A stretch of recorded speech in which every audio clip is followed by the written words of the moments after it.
Good evening, you're watching Brass Tacks. I'm Zaka Jacob. The Dalai Lama has made a hugely significant declaration today that he will have a successor, that there will be a 15th Dalai Lama, and that the successor for the current Dalai Lama will be chosen by what is called the Garden Phodrang Trust.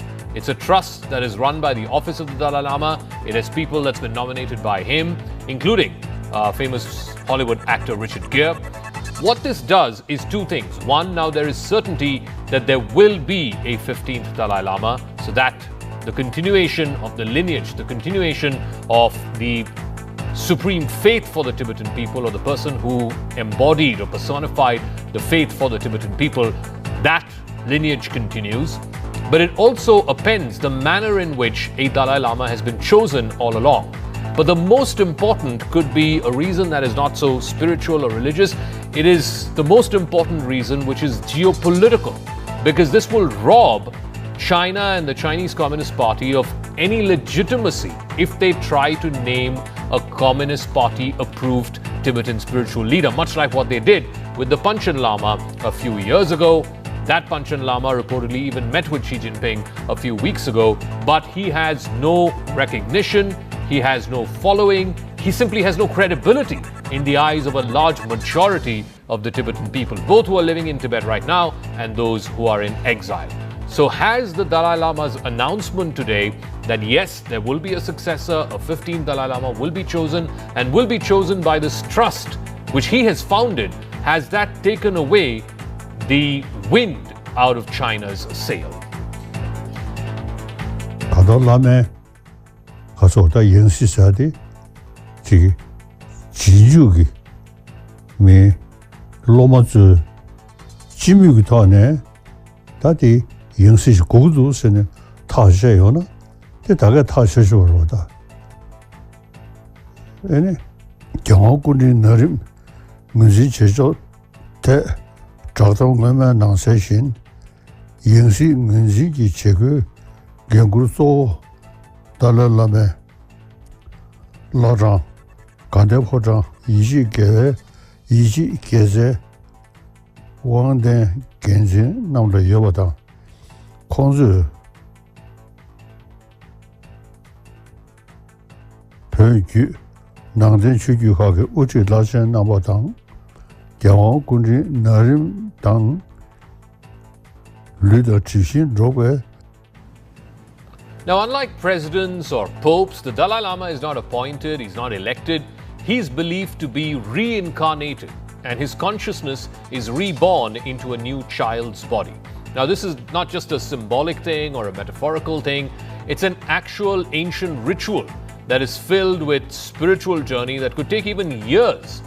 In fact, after the current Dalai Lama passes away, the sacred process of identifying his reincarnation begins with what is called the interpretation of omens, dreams, and celestial signs by senior monks. They sit in a monastery, sometimes for days, if not months, and they read these celestial signs. There's a combination of astronomy, astrology, and of course, ultimately, they have to also pick up signs that they read in a celestial fashion.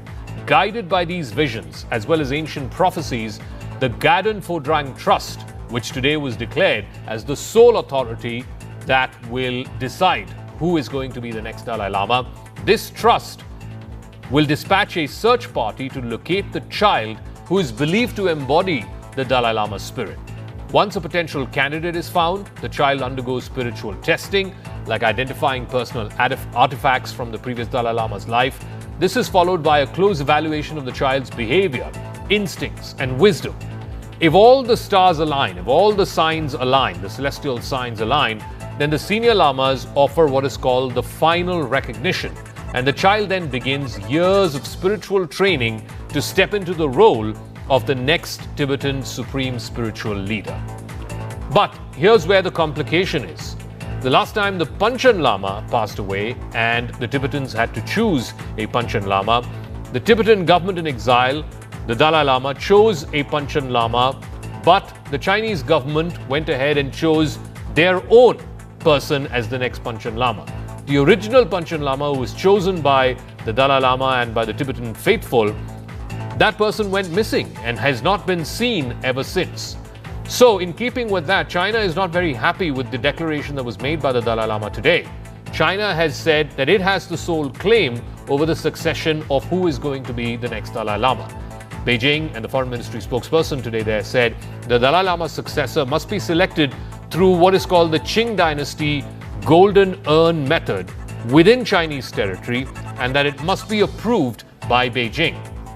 Beijing regards the current Dalai Lama as a separatist or a splittist. That's the word that they've used.